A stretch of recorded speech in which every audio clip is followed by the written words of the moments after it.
petits potes, j'espère que ça va bien. Aujourd'hui je suis très heureuse de vous retrouver en cette période quelque peu particulière. C'est assez inquiétant et d'ailleurs j'en profite pour envoyer tout mon soutien à toutes les personnes qui continuent de bosser, qui font en sorte que ce pays continue de tourner. Donc je pense aux soignants mais aussi à toutes les autres personnes, peu importe leur branche, parce que voilà, j'ai conscience de la chance que je peux avoir en ce moment d'être privilégiée, d'être chez moi.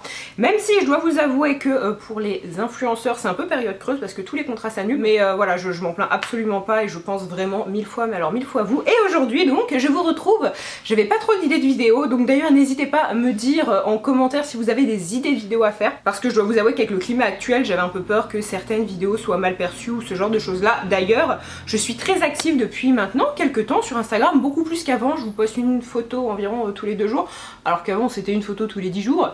Et n'hésitez pas à me rejoindre si jamais, ça me fera toujours super plaisir. Je vais répondre à une FAQ que justement je vous ai laissée sur Instagram. C'était regroupé sur 2 FAQ, une que je vous ai postée il y a quelques semaines et puis une que je vous ai postée il y a quelques jours.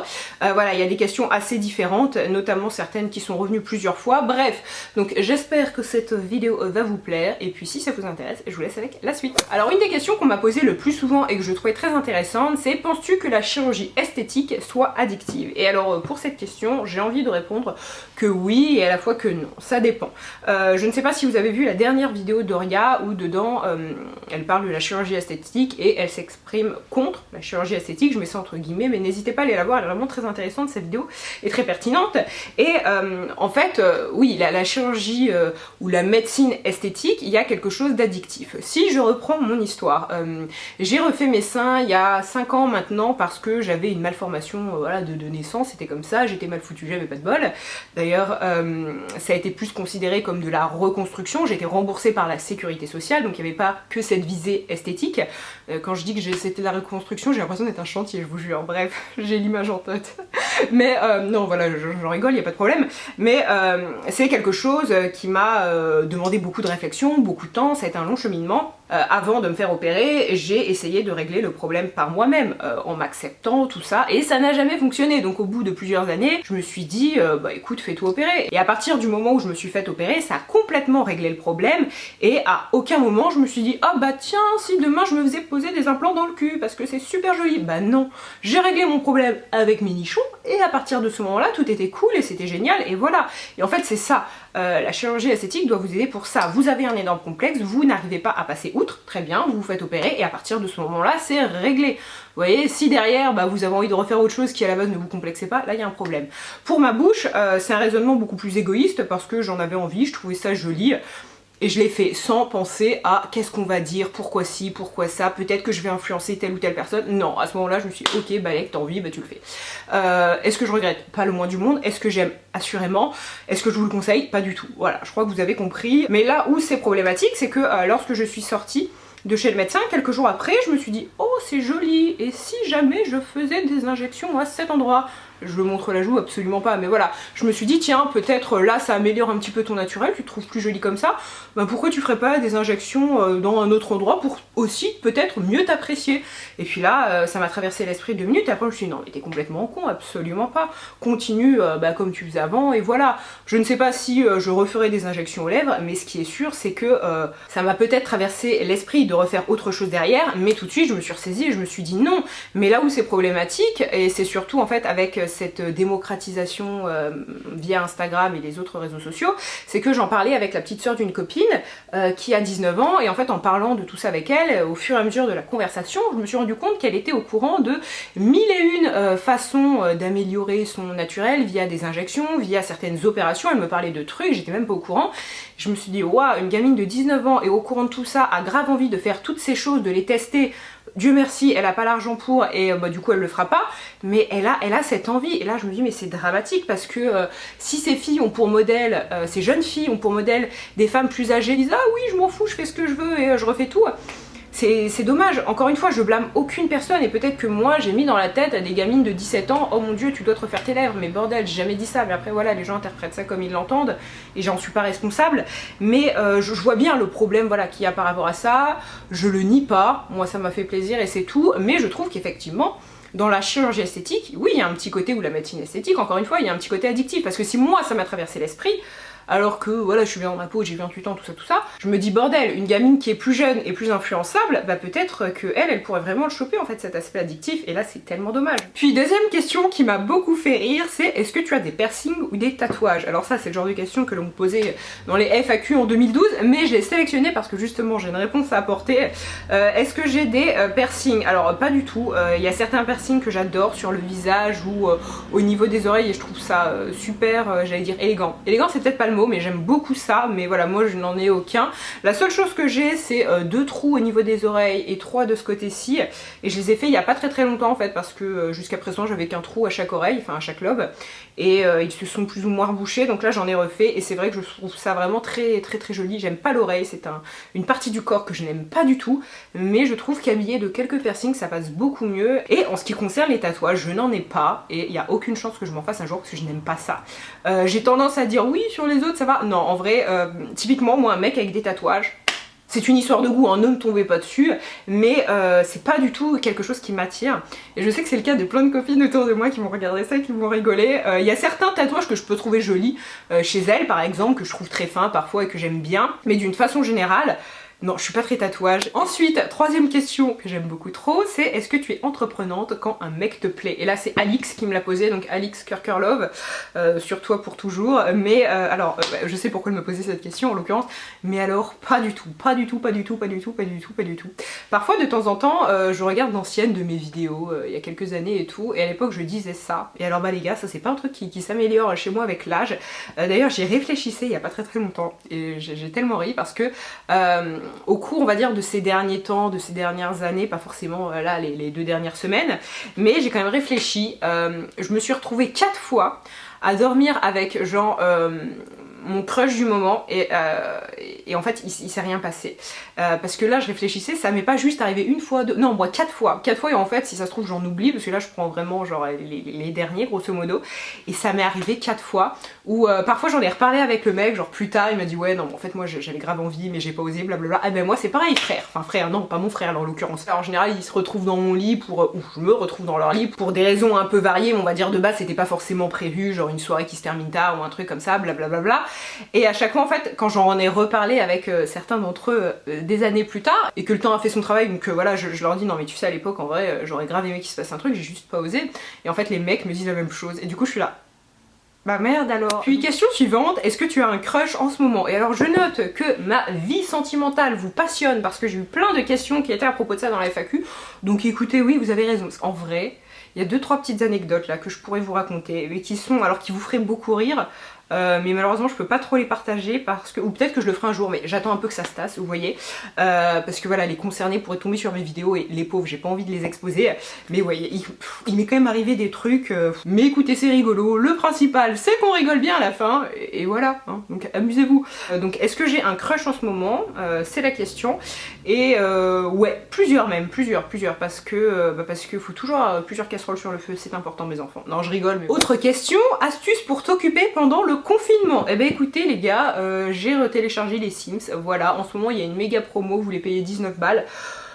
Pourquoi pas, je sais que la dernière fois que j'ai joué aux Sims, j'avais, je sais pas moi, 14 ans, j'étais au collège, et ce qui est très drôle en plus, c'est que d'ailleurs les familles que je fais sur les Sims, d'année en année, elles ne changent pas, tout comme mon avis, parce que je fais en fait une famille qui est aux antipodes de celle que j'aimerais avoir, c'est-à-dire que je leur fais faire plein de gosses, moi je leur fais avoir une bonne petite vie, je les fais bien travailler à l'école, bien travailler au travail, mais c'est assez ennuyant parce que c'est très répétitif. Sinon ce que je fais pour m'occuper, et alors là c'est le comble de la pétasse, c'est que je prends tout en photo, dont moi, mais là j'en suis arrivée à un stade où j'ai des casseroles en photo, donc voilà, vraiment je prends tout en photo en me disant oh ça fera du contenu pour Instagram. Eh ben les vieux, vous allez pas être déçus. Une autre question que j'avais adorée, c'est qu'est-ce que tu penses de la vidéo de Luffy? Alors comme ça vous allez pas forcément comprendre, mais il y a environ un petit mois je dirais, Luffy avait sorti une vidéo que j'avais beaucoup aimée, où dedans en fait elle parlait de tous les non-dits à propos de la grossesse, et elle trouvait ça justement très dommage parce que quand on écoutait nos mamans ou un peu les gens autour de nous, tout le monde disait que la grossesse c'était quelque chose de magnifique, voilà. Sans parler parfois des inconvénients qu'il pouvait y avoir autour et de tous ces non-dits en fait qui faisaient que parfois quand on était enceinte et qu'on était sur le point d'accoucher, on découvrait plein de choses qu'on nous avait pas dit avant et que peut-être on aurait aimé savoir. Et j'ai adoré sa vidéo, sachant que, et d'ailleurs je vais rebondir sur une vidéo que j'avais pu faire sur la maternité il y a maintenant quelques temps. Je sais que dans cette vidéo j'avais des propos finalement presque modérée sur la maternité, où je disais peut-être qu'un jour j'aurai des enfants. Je sais pertinemment que je pense pas que j'aurai d'enfants. Alors peut-être, après je pars du principe qu'il faut jamais dire jamais, pour moi c'est très important. Et la vie me l'a appris à mes dépens. Cependant, il y a quand même très peu de chance parce que je n'aime pas trop ça. Je suis pas du tout attirée vers les enfants en bas âge, les enfants non plus. C'est vraiment, je vois un enfant, j'ai tendance à me partir en fait, ça me met mal à l'aise. Et c'est pas quelque chose qui me rend heureuse en fait. Je vois beaucoup de gens qui ont ce bonheur là d'être avec des enfants, de s'occuper d'enfants, et j'en parle parfois à des copines parce que c'est quand même un sujet qui m'intéresse beaucoup. Je n'en veux pas mais ça m'intéresse quand même, et même la grossesse m'intéresse beaucoup et m'a toujours beaucoup intéressée. Pourtant je me suis toujours dit, et vraiment depuis que j'ai peut-être 6 ou 7 ans, donc vous voyez que ça remonte, je veux pas d'enfants. Je me rappelle que quand je jouais aux poupées ou autres, c'était toujours une pensée que j'avais. Une espèce de pensée que j'avais là sur le côté qui me disait non, moi j'aime pas les gosses, alors que moi-même j'étais un enfant, c'est là tout le paradoxe. Mais bref, tout ça pour dire, j'ai adoré sa vidéo, et je sais qu'il y a eu pas mal de vidéos réponses, et j'ai trouvé ça très intéressant en fait que des mamans parlent justement de leur grossesse et de ce qui s'était bien passé, de ce qui s'était mal passé, parce qu'on parle pas assez de tout ça. Et c'est vrai que moi la première, j'ai toujours posé beaucoup de questions sur la grossesse à ma mère, et elle a eu la chance je crois d'avoir des grossesses assez parfaites, sauf pour moi forcément vu le résultat. Non, je rigole, mais bref, voilà, elle a jamais trop eu de soucis, donc c'est vrai que quand j'en parlais avec elle, moi j'avais pas tous ces petits désagréments en tête. Et finalement, une des dernières questions qui est, est-ce que tu as des astuces pour bien vivre une rupture en ces périodes de confinement? Alors effectivement, se séparer en période de confinement, si on est encore avec la personne et qu'on habite dans le même appart, c'est compliqué, et si on se sépare et qu'on ne se voit pas, pour s'expliquer tout ça, je pense que ça l'est aussi, donc dans les deux cas c'est un peu moisi, et c'est vrai qu'une rupture n'est jamais simple. Et en fait, je tenais vraiment à répondre à cette question parce que j'ai été présentée à ça il y a quelques jours, où une de mes très bonnes amies en fait s'est séparée de son copain, et donc voilà, elle me faisait un message en me disant qu'elle était mal et tout, et ce que je comprends 1000 fois. Et en fait je lui ai posé une question assez simple qu'on lui avait déjà posée, et c'est une question moi qu'on m'a posée aussi quand je me suis séparée il y a quelques mois, c'est est-ce qu'il ou est-ce qu'elle te rendait heureuse? Et à partir de ce moment là, je trouve que on peut comprendre beaucoup de choses. Si finalement au cours des derniers mois vous n'étiez pas bien dans votre relation et qu'elle vous apportait plus d'angoisse et d'anxiété que de bonheur, faut se poser les bonnes questions en fait, et faut arrêter de s'attacher au couple, à ce qu'il représente comme ça, comme une sangsue, en se disant non mais on va rester ensemble, non on va traverser cette épreuve. Parfois en fait il y a juste rien à traverser, il faut juste arrêter parce que les deux personnes sont pas faites pour être ensemble, et c'est pas dramatique en fait. Mais moi-même c'est quelque chose que j'ai mis beaucoup de temps à comprendre, mais tout simplement posez-vous la question, est-ce que j'étais bien avec cette personne, et est-ce que j'étais heureuse? Moi je prends mon cas personnel, je sais que là si vous me demandez la dernière fois que t'as pleuré, je vais pas vous répondre parce que je sais pas en fait. Je sais même pas te dire quand, ouais la dernière fois que j'ai chialé ou que j'étais en colère. Alors que quand j'étais avec cette personne, je peux te le dire, ça arrivait toutes les semaines. Et pas à cause de lui, attention, c'est pas du tout lui que j'incrimine ou pas du tout, c'est juste que nous deux ensemble ça n'allait pas. Et que pour moi c'était une source d'angoisse, une source d'anxiété, tout comme pour lui, il y avait sûrement plein de choses qui allaient pas. Et pourtant, comme beaucoup de couples, parfois on s'est accroché à l'image du couple en se disant non mais ça va le faire, peut-être que la plupart du temps la rupture quand même on la voit arriver et on se rend compte que le couple ne va plus bien, qu'il y a plein de choses qui se détériorent au sein de la relation. Ça nous tombe rarement dessus, ou alors sinon pour certains ou certaines c'est qu'on fait un peu l'autruche, mais en général on a le temps de le voir venir, et c'est là qu'il faut se poser les bonnes questions. Est-ce qu'il y a quelque chose à sauver? Je sais que je vous avais fait une vidéo rupture il y a peut-être je sais pas 2-3 ans, et le nombre de messages que j'ai eu de filles qui me disaient en fait merci parce que grâce à toi j'ai pris la décision de quitter mon copain parce qu'en fait je m'attache à du vent, et je me suis dit waouh merde alors, parce que c'est pas forcément ce que je voulais, mais je sais que vraiment, et quand je vous dis beaucoup de personnes, une bonne vingtaine, et je trouve que c'est chaud quand même pour une vidéo, au moins 20 personnes qui se séparent, alors pas à cause de moi ou grâce à moi, mais parce que voilà, avec mon discours je leur ai fait réaliser certaines choses. Et ce qui est très drôle, et ce que j'ai vraiment adoré, c'est qu'il n'y a pas très longtemps, une personne a commenté une de mes stories sur Instagram, j'ai regardé, et en fait là j'ai vu que c'est un message que je n'avais pas vu, mais que donc elle s'était séparée de son mec, et que genre des mois et des mois plus tard, elle me disait en fait merci parce que grâce à ta vidéo je l'ai quitté, et je me suis mis avec quelqu'un d'autre, et en fait ça va tellement mieux. Et là du coup j'ai trouvé ça trop cool parce que effectivement, et c'est aussi quelque chose qu'il faut garder en tête, ok là vous êtes pas bien, vous êtes triste, mais dites-vous que vous allez rencontrer d'autres personnes, et que voilà c'est bon, faut pas hésiter non plus à sortir. Alors là en période de confinement bon c'est pas possible, mais d'une façon générale si vous regardez ma vidéo et que vous êtes en période de rupture, sortez, voyez des amis, vraiment occupez-vous, faut pas hésiter à se fixer des petits objectifs avec des crushs. Alors là je pense que tout le monde va pas être d'accord avec ce que je dis, je ne suis pas en train de vous dire qu'une fois votre relation terminée vous devez vous jeter corps et âme dans une autre relation, surtout pas. mais en général justement, lorsque ça va pas dans votre relation, vous avez tendance, alors sans pour autant tromper, parce que ça c'est quelque chose que j'ai jamais fait, que je ne ferai jamais, mais ça va plus avec votre mec ou avec votre copine et vous regardez un peu à droite à gauche à ce qui se passe, sans pour autant fantasmer sur qui que ce soit, mais vous regardez un petit peu les autres restaurants, on peut dire, bref. Et le moment où vous redevenez célibataire, c'est peut-être justement le temps pour approcher un peu ces personnes. Alors je vous dis absolument pas encore une fois voilà de chercher la relation, pas du tout, parce qu'au contraire une fois qu'on se sépare je pense qu'on a besoin de ce temps pour nous et pour un peu se recentrer en fait sur notre propre personne et pas sur quelqu'un d'autre. Je trouve que ça libère un peu l'esprit parce que faut pas rester en fait focus sur votre ex, sinon c'est mort. Un autre petit conseil aussi que je peux vous donner, parce que là encore je pense à certaines amies, c'est que à partir du moment où vous êtes séparés de la personne, il faut arrêter de penser tout le temps à elle, même si c'est difficile, mais pour ça les filles en général vous êtes douées, arrêtez de stalker, bordel de merde, arrêtez, parce que ça ce n'est pas bon. Moi je vous dis ça, je suis une des premières personnes à stalker, mais alors une fois que je ne suis plus avec la personne, les premiers jours certes je me force, mais en fait après je n'y pense plus et je ne le fais plus, et pourtant je suis vraiment quelqu'un genre je sais que si je suis avec mon mec, ouais je peux un peu regarder ce qu'il fait ou autre, ah ben là non faut plus, en fait vous n'êtes plus avec, vous oubliez. Mais je vois que beaucoup de filles voilà se disent oh mon dieu j'arrive pas à l'oublier, oui d'accord mais en fait tu passes ta vie à regarder ce qu'il publie sur Instagram, donc forcément ça va pas t'aider, pour le peu que le mec ait rencontré quelqu'un d'autre ou un truc comme ça vous fait du mal en plus. Donc voilà ma réponse en 17 paragraphes pour comment bien vivre une rupture. Et la toute dernière chose que je voulais dire, et là en fait c'est encore une constatation personnelle parce que ces derniers temps j'ai pas mal de copines qui se sont retrouvées célibataires, et quelque chose que j'ai pu constater du coup c'est que beaucoup de personnes en fait cherchent désespérément la relation avant de se sentir bien avec elles-mêmes. Moi je sais que justement ce qui par le passé a pu me faire trop m'accrocher à certaines relations alors que le couple était complètement flingué et voilà, mais je m'y accrochais quand même,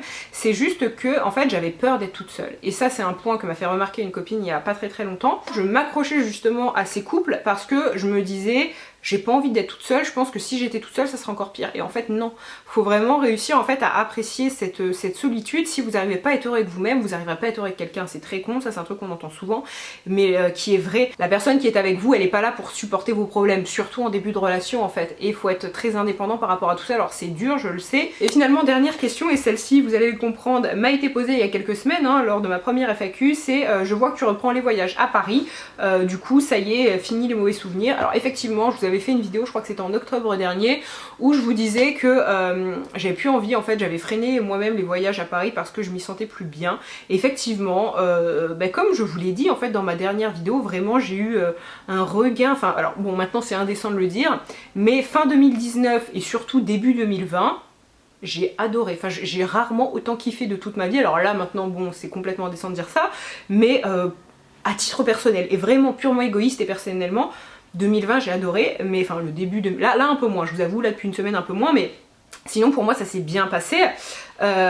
Et du coup oui j'ai commencé à retourner assez souvent à Paris parce qu'en fait je me sentais mieux et je me sentais libérée de certaines choses, et voilà. Alors bon il y a toujours des choses qui me cassaient les pieds, c'est toujours des ambiances un peu particulières, et c'est vrai que le monde, la sphère de la beauté c'est quand même un univers particulier, je trouve pas d'autre mot en fait que particulier pour que ça reste un peu poli. Je vais rester sur ce mot là. J'ai pas mal repris les déplacements et je pense que ça sera le cas une fois que le confinement et que toute cette mauvaise période sera passée. Bon je pense pas qu'après le confinement la vie va reprendre comme elle était avant exactement, mais voilà, tout ça pour dire oui je pense que d'ici quelques mois en tout cas je reprendrai de nouveau les voyages à Paris, et donc oui grosso modo ça va beaucoup mieux. Et bien écoutez, sur ces bonnes paroles ma vidéo est finie, j'espère très sincèrement qu'elle vous a plu. Encore une fois n'hésitez pas à me donner des idées de vidéos parce que oh mon dieu j'en ai besoin.